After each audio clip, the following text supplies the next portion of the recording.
Welcome back. My name's Nadine. This is my podcast about knitting and my life.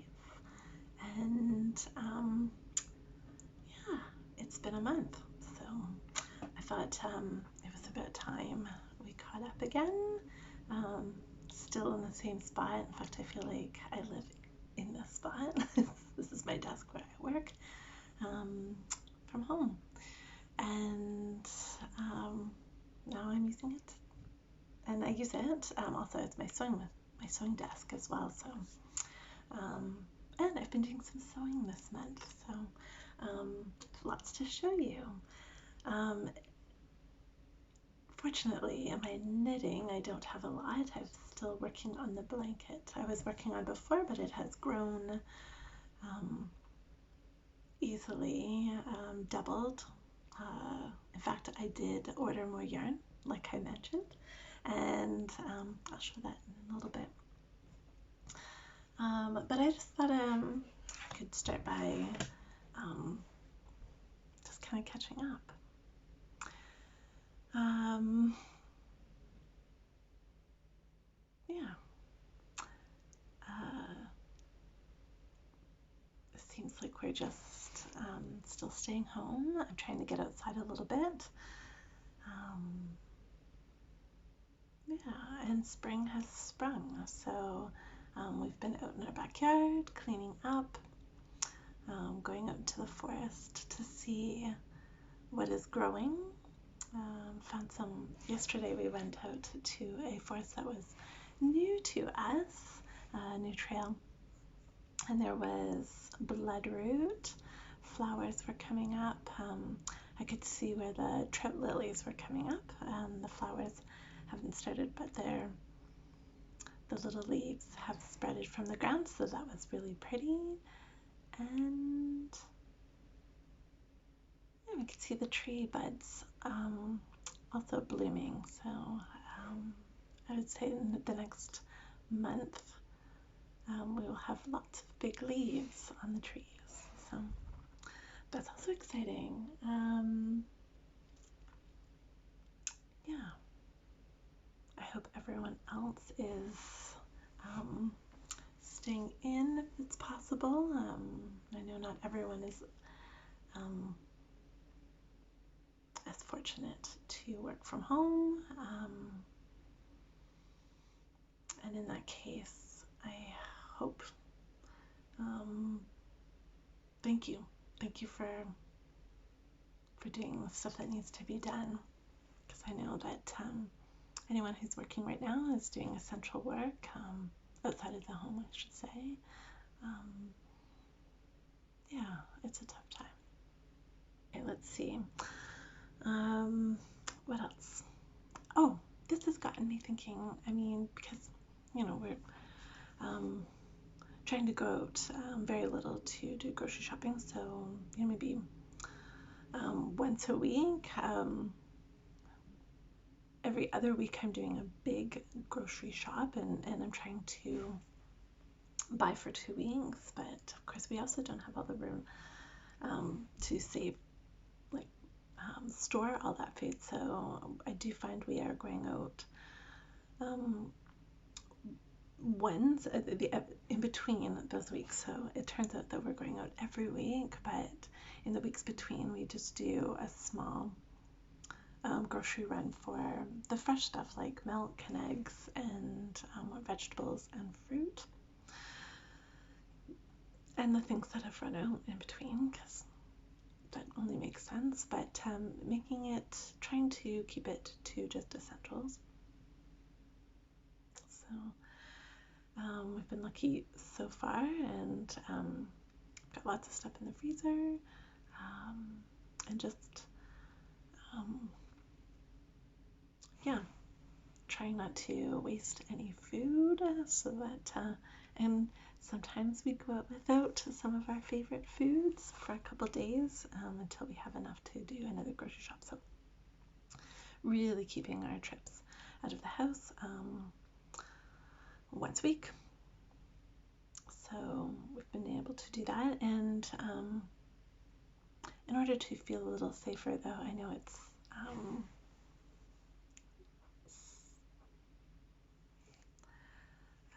somewhat controversial. I've made some masks for my family. So my husband, who has to work 5 days a week and leave the house, I've made him a um, face mask and a face mask for myself for when I have to do groceries. Not used it yet because we just had the long weekend. It was the Easter weekend. Today is Monday. And the grocery stores have opened up again, but I'm not going to do one today. Maybe a little crazy. But I have made some masks, and I've used not the pleated style, but more of a fitted style, so it goes over your nose and then back around your head and ties, and yeah, so and it has an extra layer, so you can put some interfacing in here or a filter of some sort as well. So I've just been using some bed sheets in a free pattern I found online. So and I don't have elastic, so I've been using binding tape. So that has kept me busy.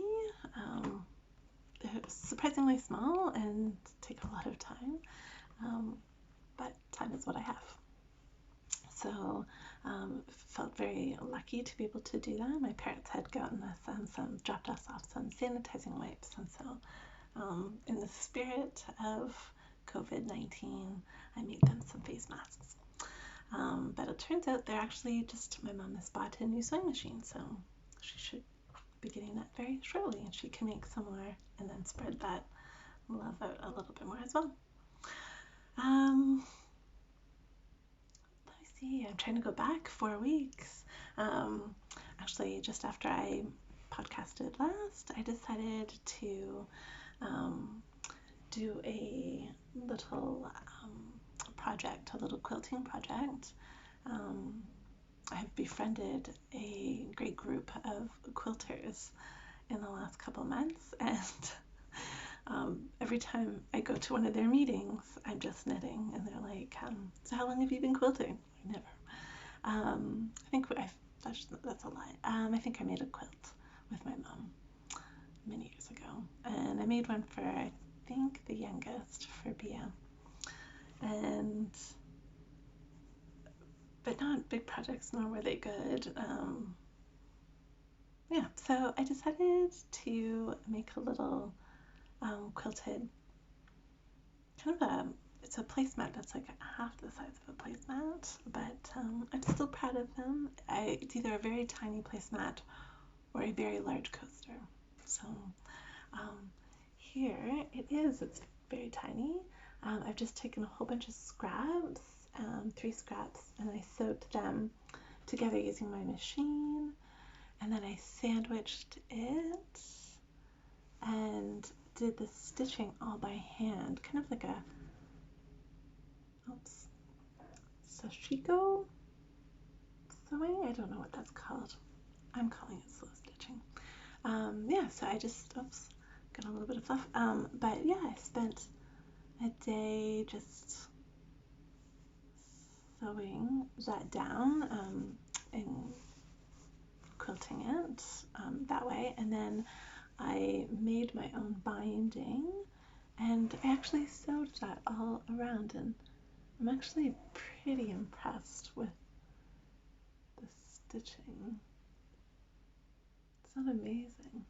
It's all like invisible. Yeah, all the way around. And then I made 2 of them, so I had matching ones. I have 2 girls, so I could give one to each of them, but I've been using them. And this one I used a different color of thread. Yeah, I just thought, so cute, and yeah, they were so much fun. So it was in a making magazine. I'm trying to think of which one it was.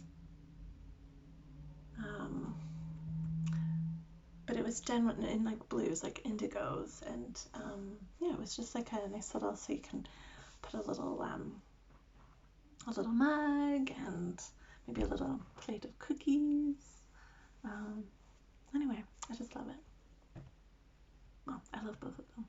So yeah, I've been trying to think of a project I can make next. I really especially loved the binding by hand.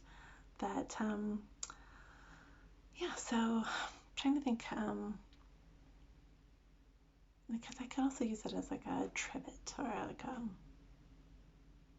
yeah, a pad for on the table as well.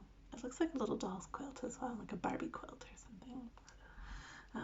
Anyway, I had a lot of fun doing that, and it was very therapeutic, very mindful and meditative. That slow stitching. So I'm looking forward to doing some more projects like that. So yeah, so I've made the masks, I've made those little pads, and then after that I sewed up a shirt, like the shirt I had the last, I think it was, I don't know if it was blue or green, I think it was blue. Anyway, the LB pullover that I've been making with the wide neck and long sleeves also has, you can actually do it a short sleeve version. And so it requires more binding because it doesn't have the stand-up neck.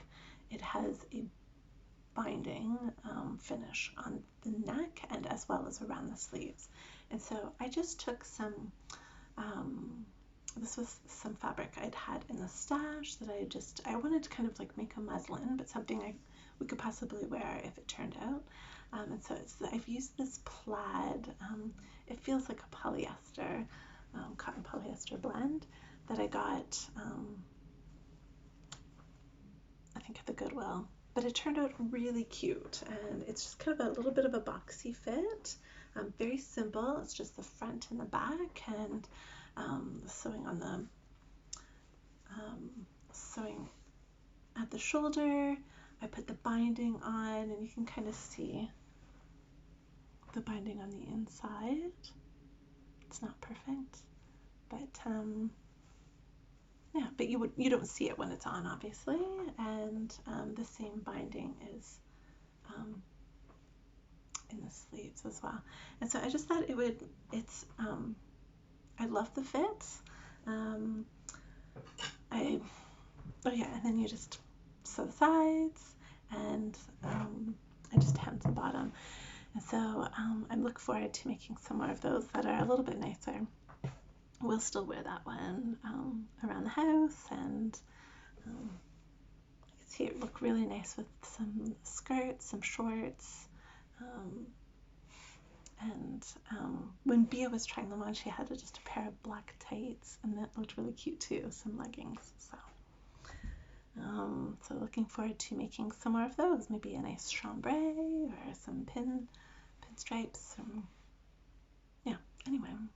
Oh, and I've got some really nice linen cotton that in I think white and a taupe, so I think those would look really nice as like blouses, very blousy, and yeah, would match everything. So I'm really looking forward to that. So I'm going to be making some more of those.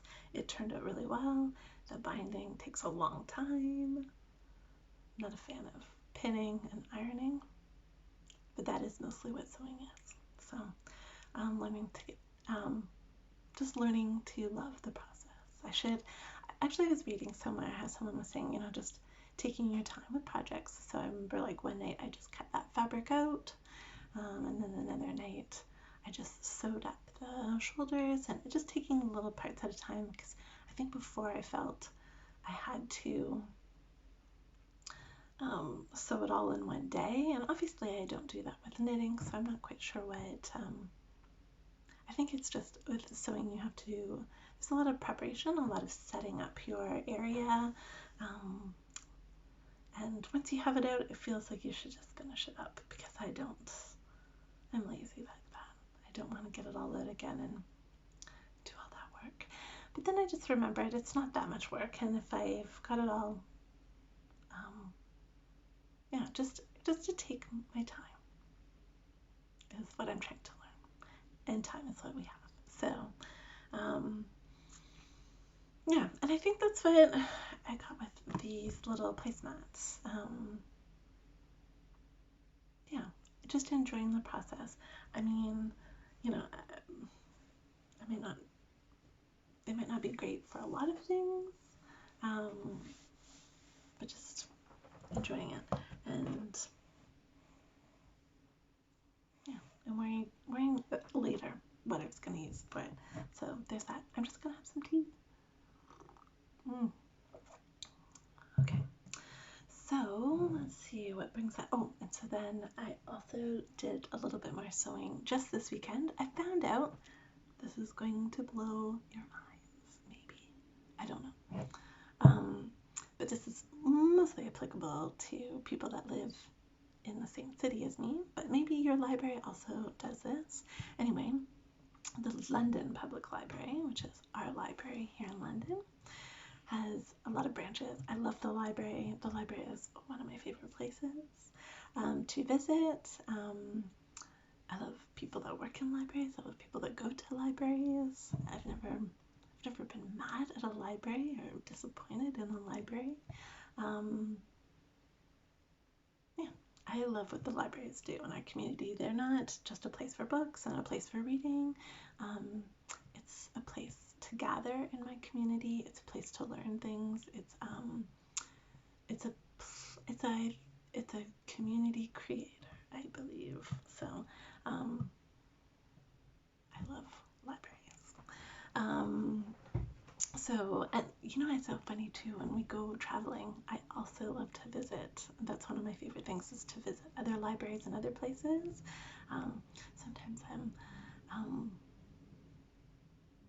yeah, I mean, it doesn't give me the same feeling as my own library, but I love seeing what other libraries are doing, so, and how they're set up, and it's usually a nice place to hang out when I'm away. So anyway, I just found out that our library, with our membership, like so with our library card, we are able to access, I've always known that it has a digital collection. So I do a lot of my boring books online. So I read a lot of ebooks and listen to audiobooks, because then I don't incur late fees.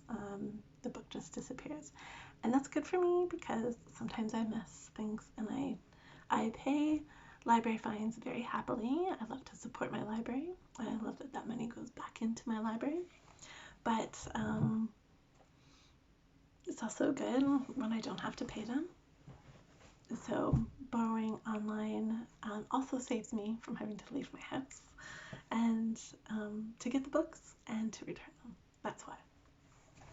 Anyway, I just found out that with our membership also comes free access, unlimited access to Creative Bug, which is an online creative classes taught by experts, and includes like patterns and downloads. And so I've been really wanting to improve or just become more comfortable with my sewing. I'm very comfortable knitting. I love to knit. I love learning new techniques. I love teaching myself. I'm a very confident knitter. Probably also comes with being capable of doing it. But the sewing machine is not my comfort, and I haven't learned to enjoy it so much. I love the end product. I love making the shirt. I love having these little placemats and the face masks and stuff, but I don't know the tips. I don't know the tricks and the techniques and how to make it easier for myself. So, and classes outside in the world would require me to see people right now. Not see people, but I can see people, but interact with people. And so this is the next best thing. So I've got a whole bunch of videos. It was easy to sign up, and and I've flagged a whole bunch of videos and classes that I'd like to take, and the first one that I watched inspired me so much. I literally watched, it was an 11-minute video, and 11 minutes later I was rooting through the closet looking for an old dress shirt. So I made a artist's smock out of one of my husband's old dress shirts, and so it kind of looks like those state the label smock shirts that I have admired for so long but could never afford. And who knew that I had everything I needed right here. So you basically cut off the sleeves, and I did learn some really cool tricks around this. It's not perfect, and that's fine. I didn't want it to look too perfect. I wanted it to have its... That's the other thing with making things. I'm not about making things look like they came off the rack. So I embrace the, the text, the extra text that I seem to have caught in some of my sewing, and I don't need it to look perfect. Now, the one thing I did change on this was to make the pockets a little bit more slanted, and I think the next time I'd make them a little bit more slanted. They're not too slanted. But anyway, you make the pockets using the sleeves, and the other side is exactly the same. Oh, that's the pocket. And so yeah, I love it. It looks very nice on. I will insert some pictures because this is not doing it any justice.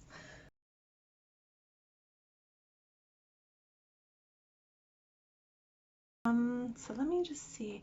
You know what? I wish I had a pen. If I had a pen, where would it be? Okay, I don't know.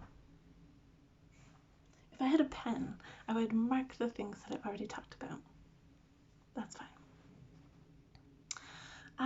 So I can show you a little bit of my knitting. Obviously, it's just my blanket, and I don't know if you can tell by this, but there is a lot of blanket here. I would say it's about 4 feet long. No, it's gotta be more than that. Maybe 5 feet. Yes, 5 feet. Kind of goes over my feet, but it is huge. I'm still enjoying it. It seems to be knitting faster, but also growing slower. So I have finished 5 of these big balls, and I was able to order some online in the exact same color to finish this blanket. So, and it was delivered quickly, so I am on the 6th ball. Just started. So I'm going to do at least half of this and then finish it up, giving myself enough for just the end, which would be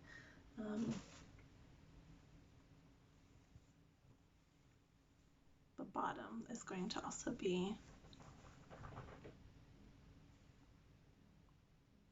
the seed stitch edge. So pretty excited about that, because once that is done, I can knit something new. So yeah, so that is, I have been really committed to knitting that. So every night I do a couple inches, probably. I think it's a 6 pattern repeat, so a 6 row repeat, and it's 187 stitches across, so it's a lot of knitting, even though it only grows maybe that much. But it has been very enjoyable. it's very mindless. Don't have to refer to a pattern. I can count the rows. I know exactly where I am. So still can watch TV, hang out, even finding sometimes when I'm sitting in on a meeting for work, I can knit down here and no one knows because I don't even need to look at it. So, and in my defense, I can concentrate on more than one thing, and I find it very meditative. So it probably helps me listen a little bit better. At least that's what I'm telling myself. So I know when I was sharing the videos, I had some friends say that they'd be really interested in they're talking a little bit more about how I don't buy much yarn. I don't do a lot of shopping, and so and I'm lucky enough to at one point I did buy lots, and so using that yarn, and I know that there's lots of people out there that buy a lot of yarn and then just growing their stash, and that's cool too. I've grown my stash, so I don't need any more. What I need to do is knit from it. And so I am on like year 3 or 4 of knitting from my stash. And so of course I had to buy that yarn for the blanket, but I don't feel like that's the same. It was, they were like $3 or $4 a ball, so it's not the same investment as we know yarn can be very expensive. So about, I would say like last fall, maybe last summer, I did make a purchase of some yarn, and I think I bought the yarn for this sweater. It is fisherman's wool. Again, it's a very economical wool that you can usually find at most. I know for myself it was Michael's here in Canada, but I'm sure it's a Hobby Lobby, whatever that place is. It's gonna come to me after. Anyway, fisherman's wool. It's 100% wool. It is, I love the colors. They're very natural. There's a dark brown, there's a cream, and then there's this oatmeal, which is kind of almost like a heather. Anyway, it's huge, the yardage. Anyway, I think it only took me maybe 2.5, maybe 3 to make this sweater. This sweater is, I think it's called the Whitfield. It's a knitty pattern that came out, I want to say like 4 or 5 years ago, and it's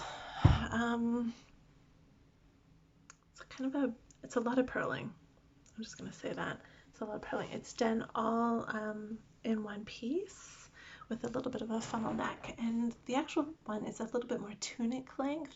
I did a waist length with a split hem and some ribs at the bottom, so it's a very comfortable one. This is probably my favorite sweater to wear. Matches everything. So I have some more, and I'm like, should I make another one? I have been known to make the exact same sweater in the exact same colors, the exact same size, just so I have, it makes me feel better that I have like a backup, but not even a backup, I wear them both at the same time. Anyway, I would knit this again, and I would highly recommend this pattern. I actually think that this could have been, it was a turtleneck as well, but I decided to just do like a stand-up collar, which I'm no regrets.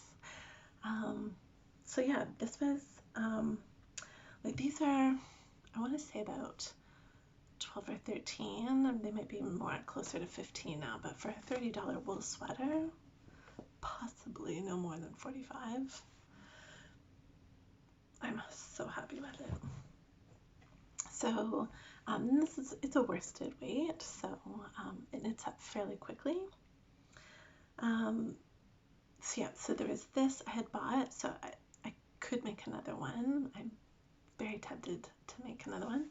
But I also have, I bought this Eco Andean DK wool last year when I did break my stash busting.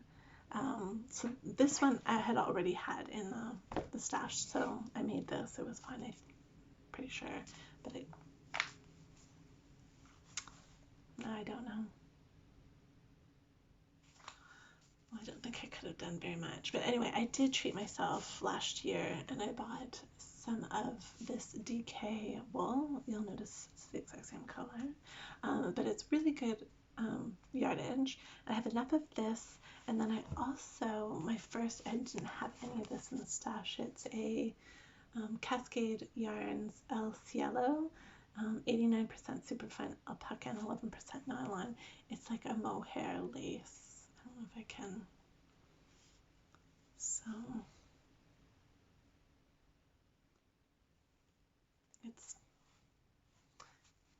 very soft, and I was hoping to knit the two of these together to make a east wind jacket from the Knits About Winter. Let me just grab that. I think since I bought it, I don't know if I'm not 100%.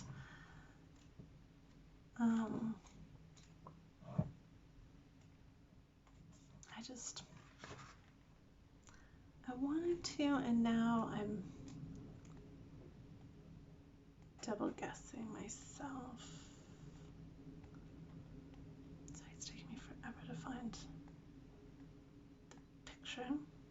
Oh, I know I'm close. It's this. I just don't know if that is going to look, oops, if that is going to look frumpy on me. I mean, I'm trying to think of how I'd wear it. I don't have a long gown like that. I mean, I don't know. I've also heard there's a lot of errors in it. Now I have the online, the PDF files, so I do think it does.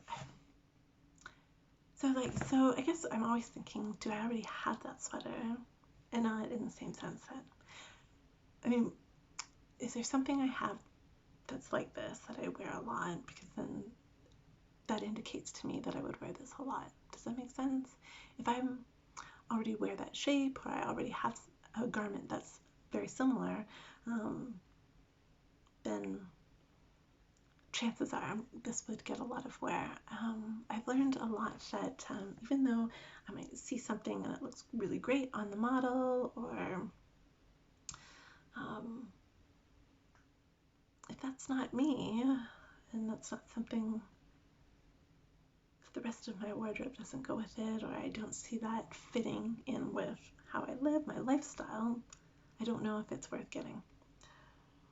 I don't know if it's worth spending a long time making something like that. Now, I just don't know if it's super flattering. And I wear a lot of things that are super unflattering. I love wearing super unflattering. So strike that. I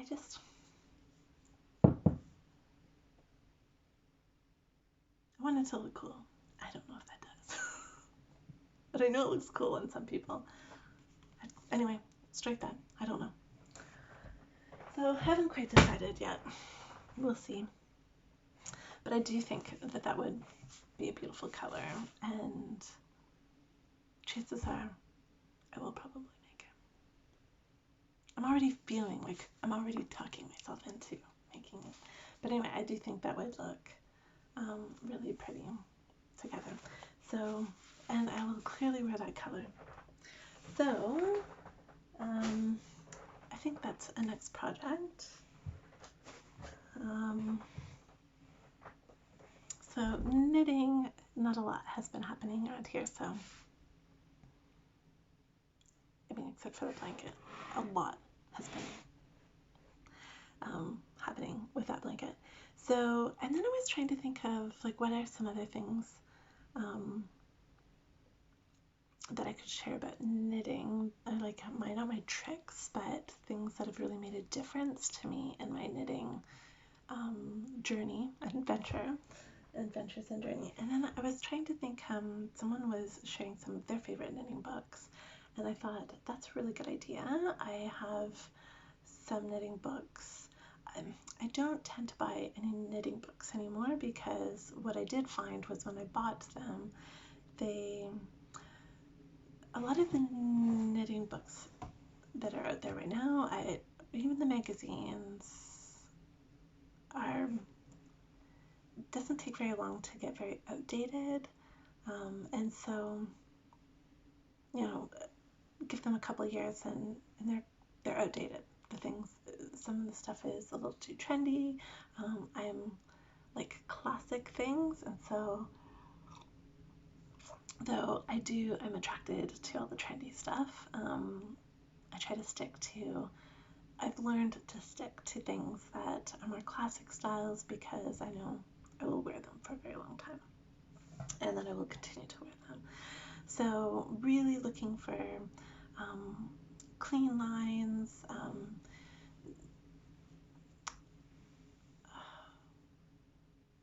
things that aren't too over patterned but simple, like me.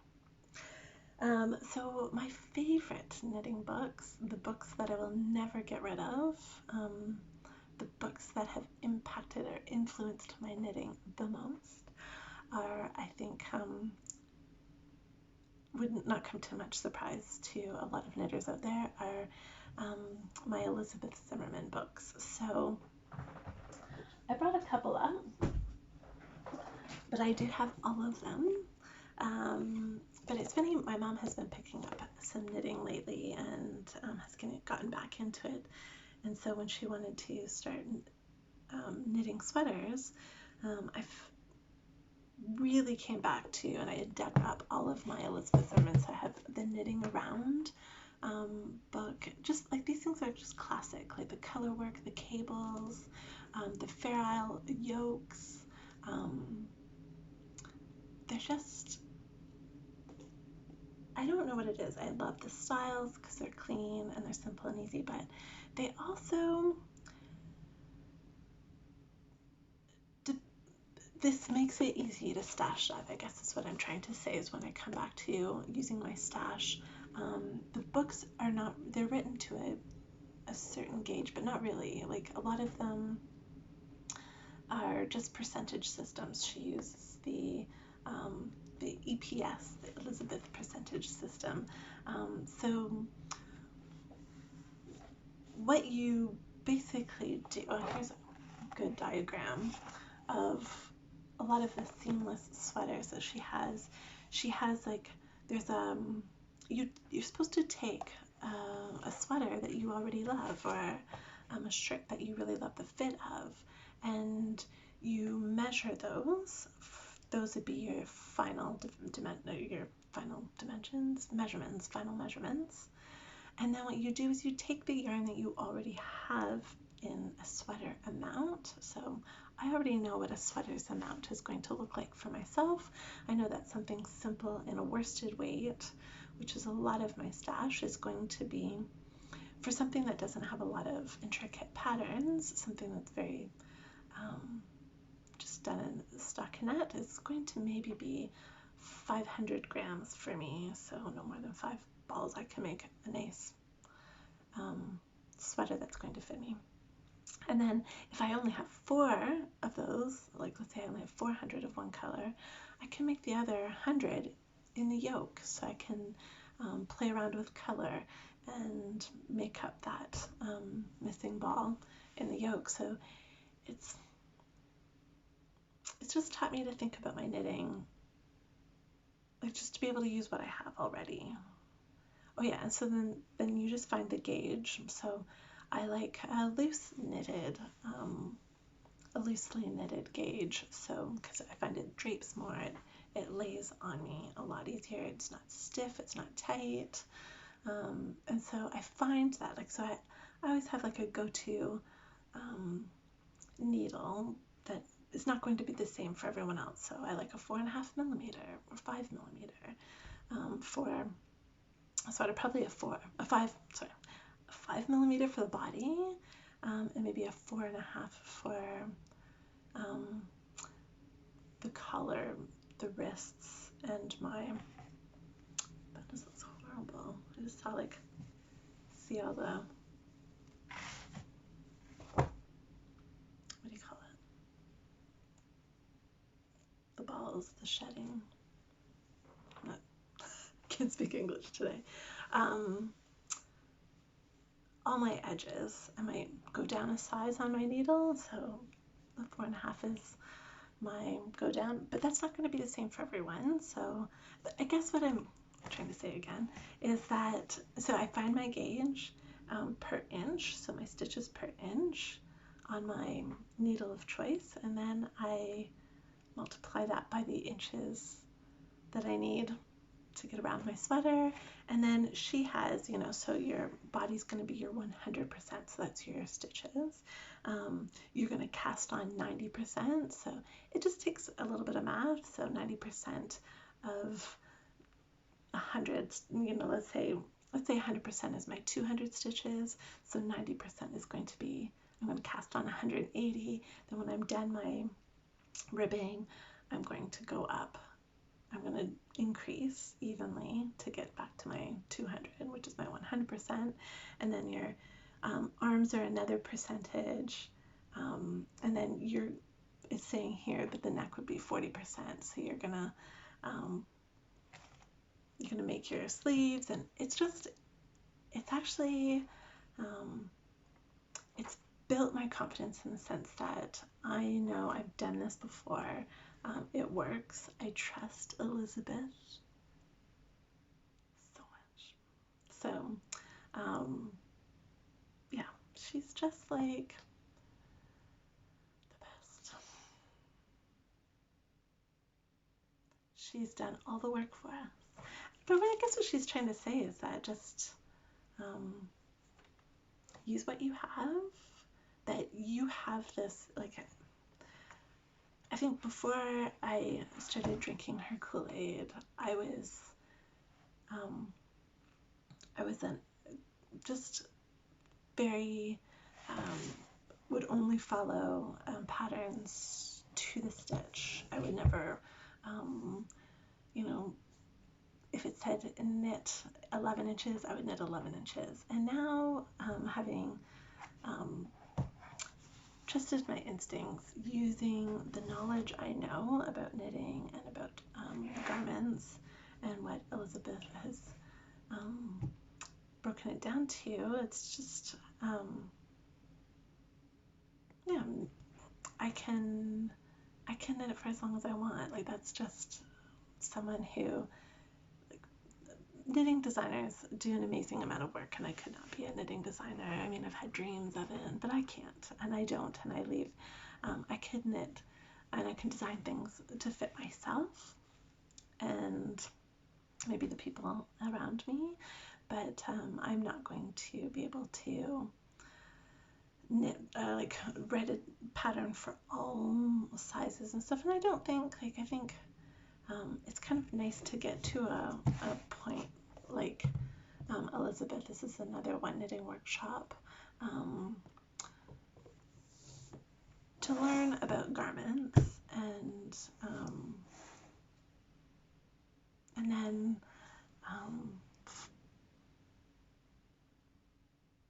just, I guess, just knitting what I want to knit. And so sometimes, so I still use, obviously, I mean, everything that I've shown you has like a pattern, but I make modifications.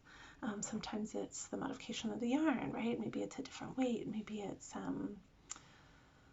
but I use the knowledge of what I've already knit before in the past, what I've read, using what I have, and knowing, yeah, what I'm going to wear, making those modifications. And I guess that's where I'm not like that when I'm knitting or sewing. I am with like that with knitting, but um, and I'm sure a lot of it is because I've been knitting for so long. But um,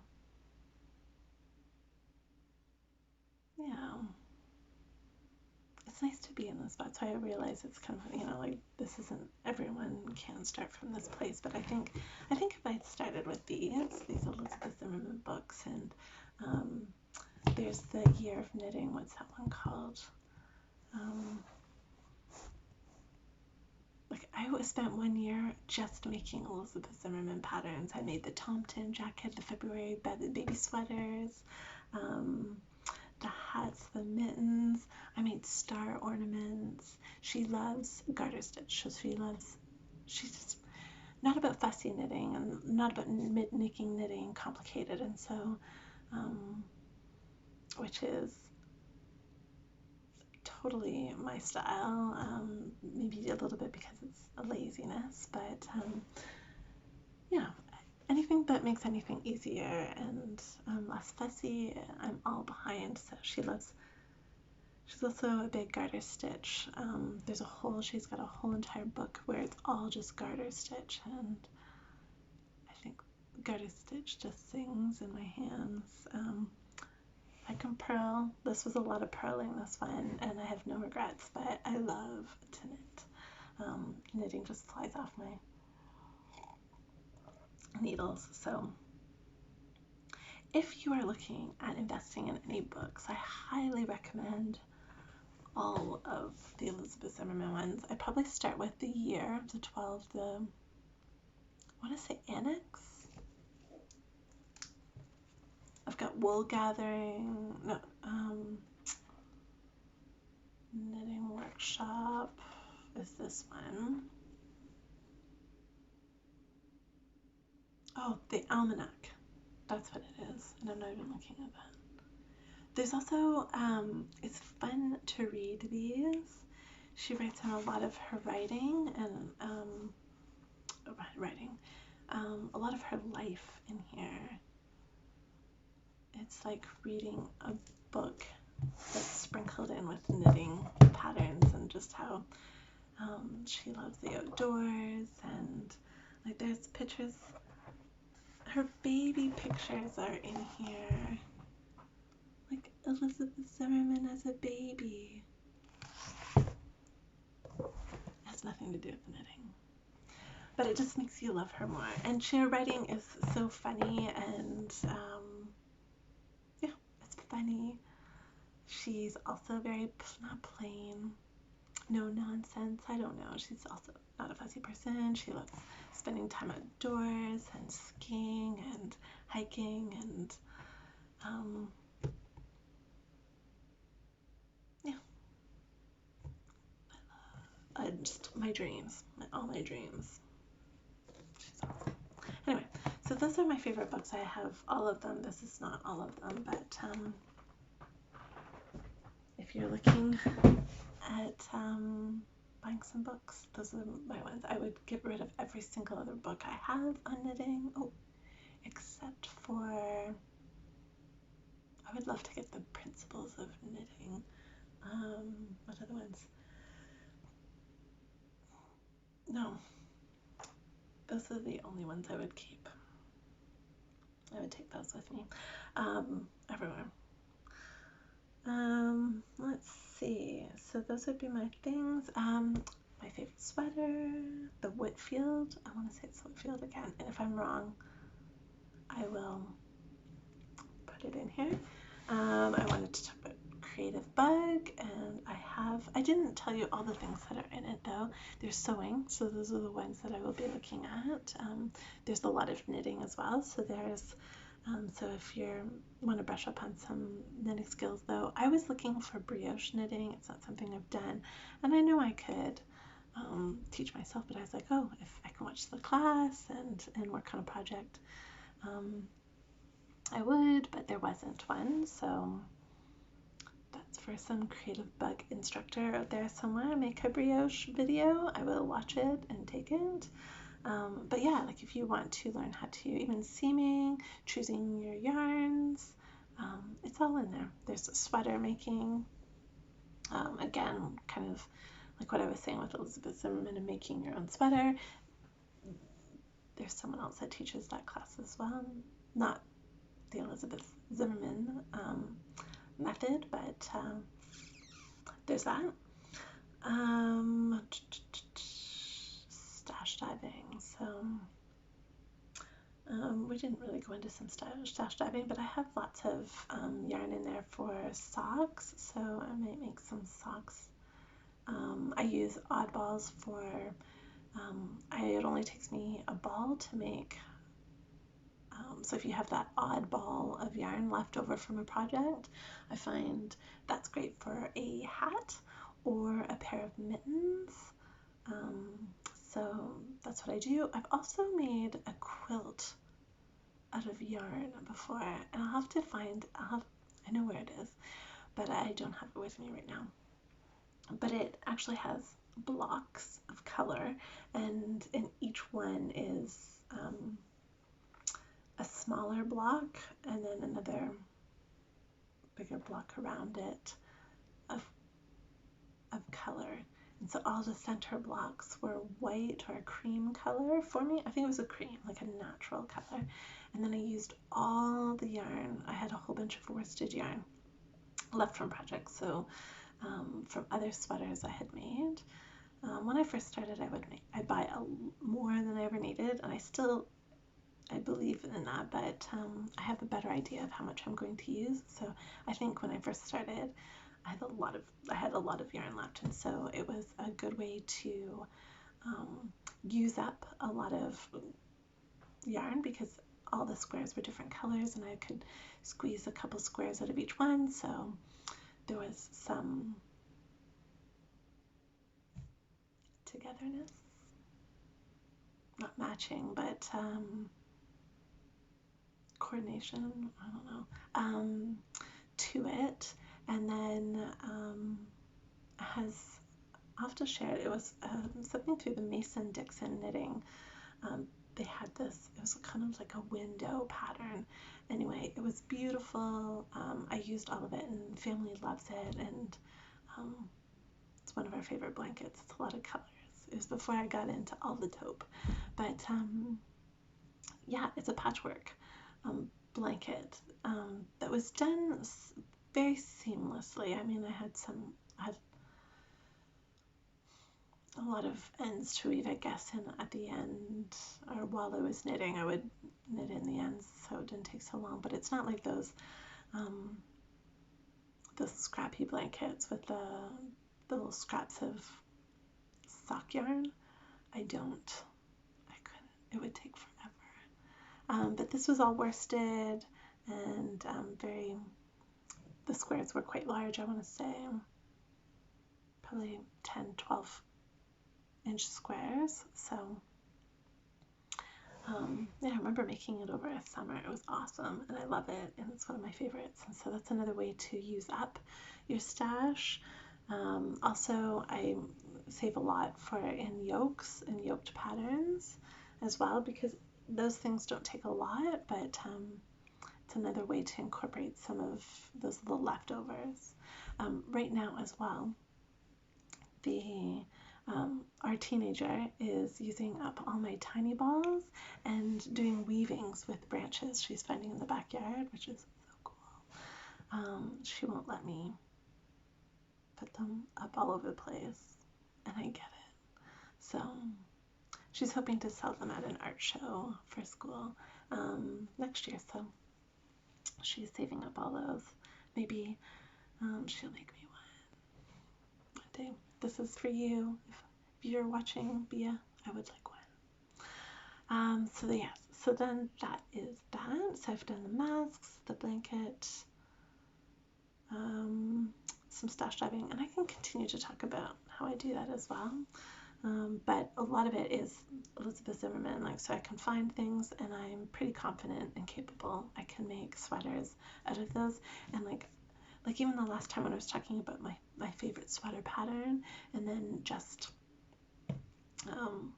modifying it so that I have enough yarn. So sometimes I make it smaller, sometimes I make it bigger. Um, yeah, so that's that.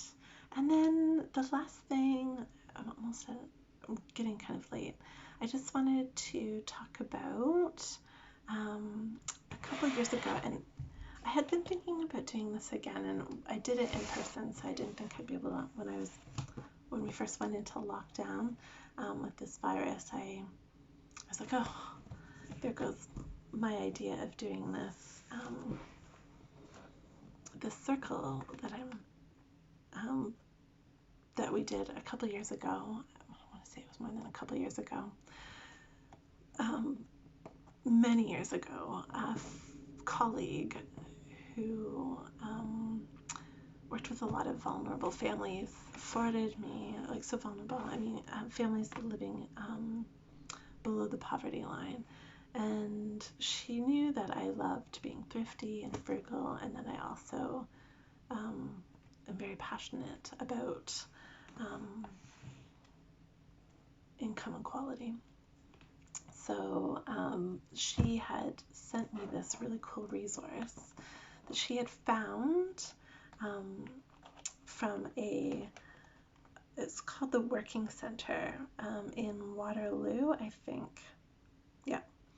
And this Working Center also served the population of people living in poverty.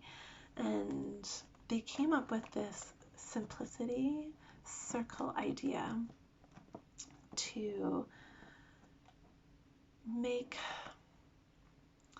living with less more acceptable, or before simplicity and before all this minimalism stuff came into vogue and became a trend, it was looking at ways to, which, I mean, when I would look at it, sometimes living simply can be a privilege, but in this case, this book was written for the population that didn't have a lot, and kind of not making it okay to be poor, but which it's not okay. I don't think it's fair that some people have less, but that it would be more acceptable and more palatable, that happiness doesn't come from having money, but it certainly gives you more choices, and it's certainly there's opportunity with having income, so, and having choice. So, but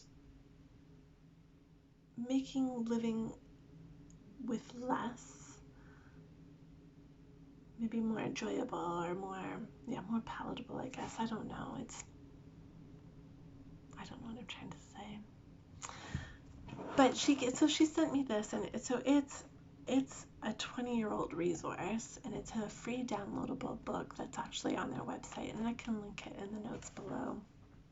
But it's something, as soon as she sent it to me, that I absolutely loved, and I do think that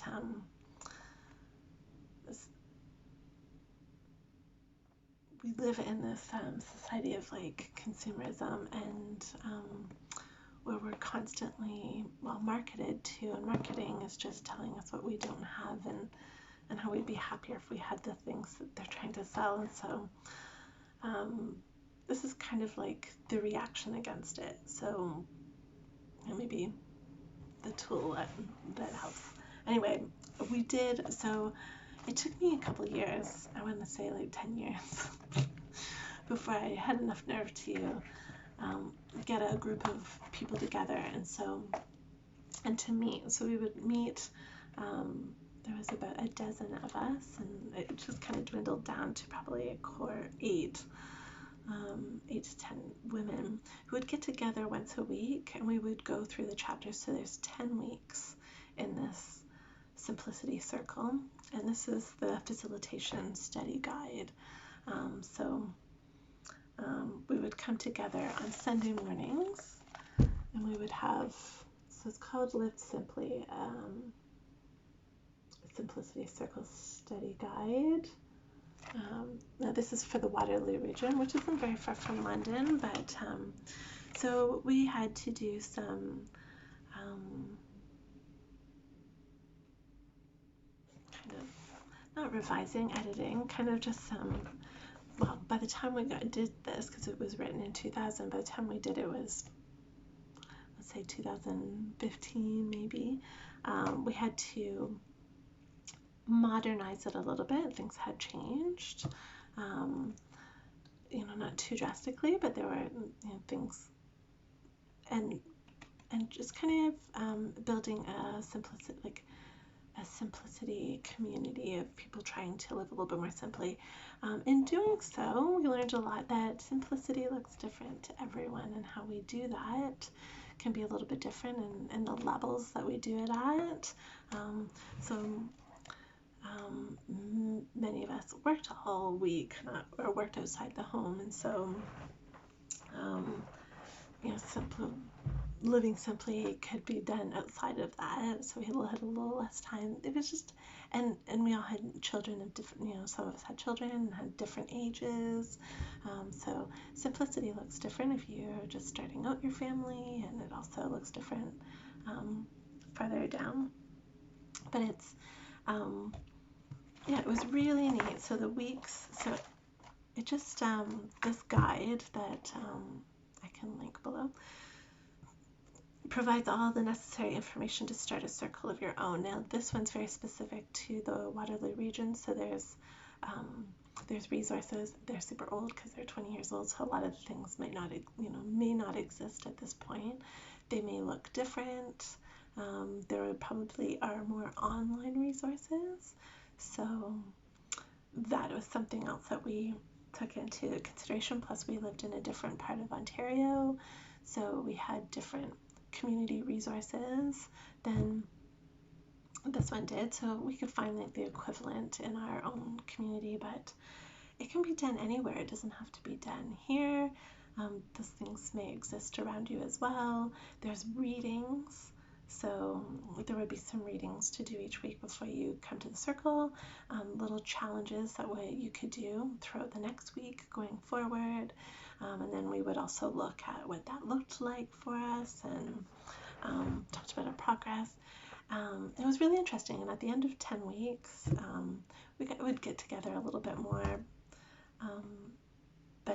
So we got together in person once a week, but we also had an online Facebook group, a private one, so that we could also share resources, post questions, and help each other out, and develop those relationships as well. So it was really neat getting to learn a little bit more about all of those people and their motivation to live more simply, what that looked like for them, and learning from each other was really important, and also just supporting each other.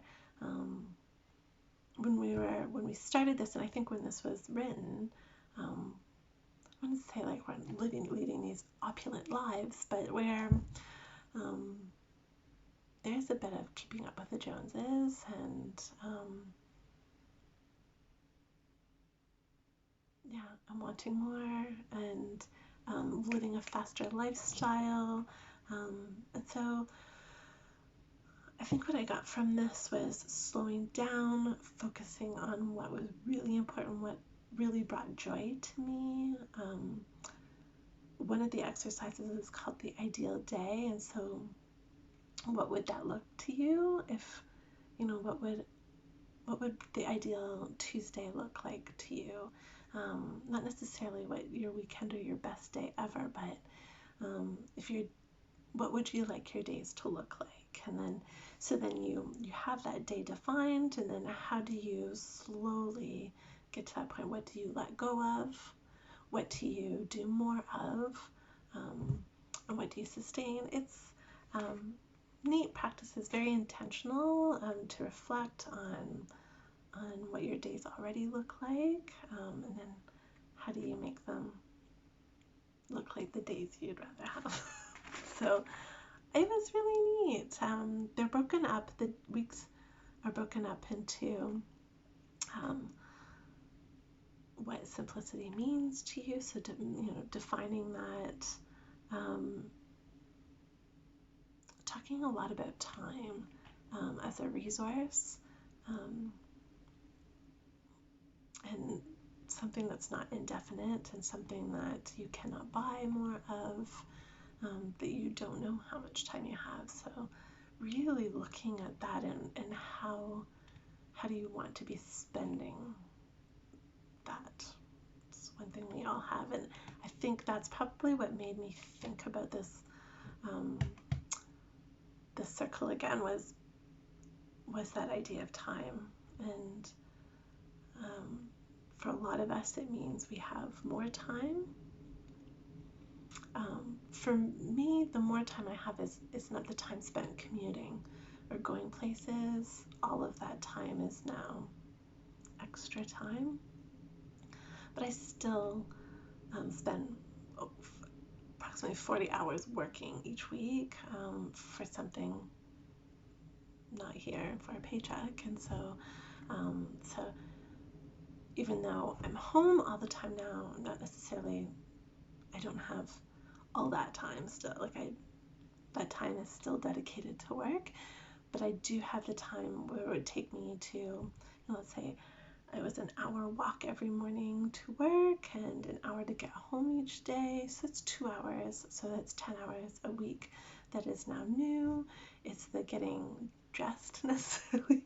I'm dressed, still dressing myself, but it's all that time that you no longer need to take about getting ready and packing lunches. And yeah, I could wear the same thing every day. I can. One thing I have realized is I don't have as many sweatpants as I thought I did. At one point I thought, Nadine, you don't need any more sweatpants. And now I'm like, I could use a couple more. I don't have a pair for every day of the week, and that's sad. Oh, okay, so time, working for a living. So what are you doing to generate revenue, or how is it that you're spending your days? Maybe that's something that's not bringing you joy. Maybe it's bringing you more or meaning. So really looking at every aspect of your life. So the work, the employment, we talk about money, and looking at money just the way we looked at time, and having those conversations around money. Those were really interesting because we all had different ideas. Living in a consumer society, like I've already talked about that. Eating, so eating well, the food, because there's a part about that in simplicity as well. Not buying overproduced things, but things that, making your food from scratch, if not growing your own food. I think we talked a little bit about hunting for your own food. Decided I would rather go vegetarian. But yeah, recognizing where our food is coming from, and so that was that. Going local, so supporting your local businesses and smaller businesses. I know that's one thing that we've been thinking about during this pandemic, is I don't want Amazon to be the only the only company left standing at the end of this. And so how do we continue to support the people in those little brick and mortar shops that have had to close because they're not deemed essential? How do we make sure, because I also think that this is kind of going off topic also, but what do we want our world to look like? We are breaking down what it looked like in February, and what do we want it to look like after? So what do we need to do now to ensure that the world that we want to live in exists at the end of this? I'm probably not saying it right, but so how do we, that's the one thing is you know, we've gone kind of global. What does it look like if we just had to survive on within our own little areas? And um,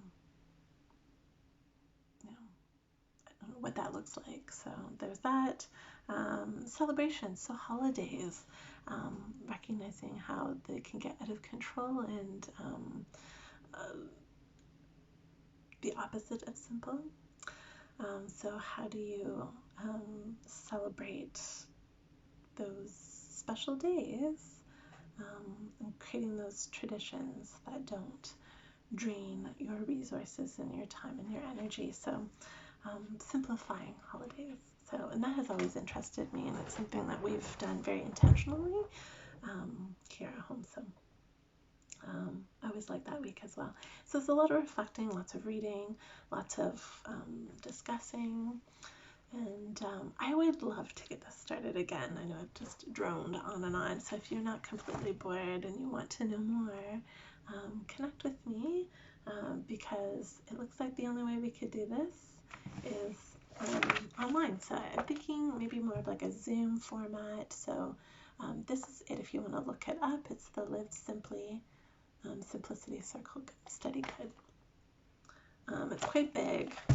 This copy looks very old and tattered, but it's got great questions.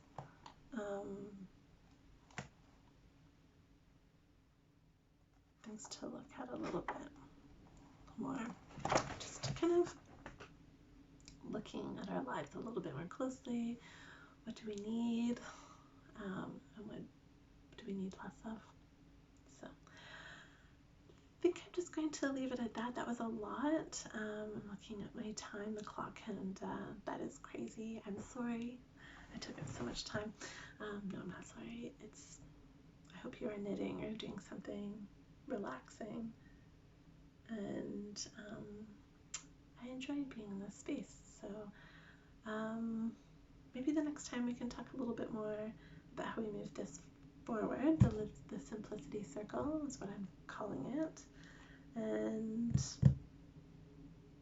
yeah, just hope everyone is staying safe and healthy. And I know how easy it is to get caught up in the fear, and I've just been trying to stay present. And I mean, it looks like I've been trying, keep really, really busy, but I've also been doing lots of resting and quiet, and gratitude has helped, and yeah, and watching podcasts. So yeah, so I've been just staying afloat. But anyway, I am gonna start blabbing on again. So I just want to say thank you for joining me. And if you want to know when the next one is, hit subscribe and it will alert you to the next one. But I'm hoping to do it a little bit more than just once a month. It's just making the time and having something to talk about. But I should put that aside because I always have something to talk about. So yeah, that's it. I hope you have a nice rest of the week. I hope you are able to get outside and breathe in the fresh air, and connect with your loved ones, and